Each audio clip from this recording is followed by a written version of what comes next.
ఈ రోజు కడప గడ్డపై జరుగుతున్న ఈ మహానాడు చూస్తే ఎన్నికలై ఏడాది జరుగుతున్నా మీలో ఆ కసి, ఉత్సాహం, ఉద్వేగం ఏమాత్రం తగ్గలేదు. నేను చాలా మహానాడు చూశాను. దగ్గర మనం చూస్తే 34 మహానాడులు మనం జరుపుకున్నాం. 2 మహానాడులు డిజిటల్ గా జరిగాయి. అయితే ఈసారి కడపలో, దేవుని గడపలో జరిగే మహానాడు ఒక చరిత్ర సృష్టించబోతుంది.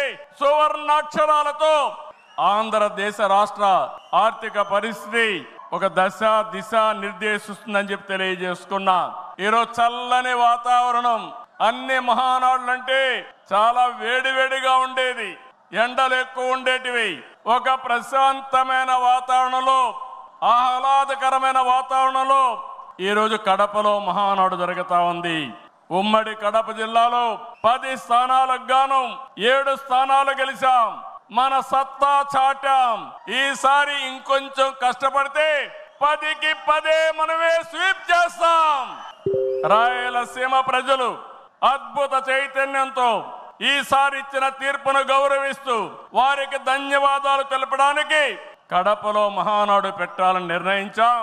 ఈ మహానాడును మీరు చూస్తే బ్రహ్మాండంగా చేసిన నాయకులకు, కార్యకర్తలకు మనస్ఫూర్తిగా అభినందనలు, కృతజ్ఞతలు.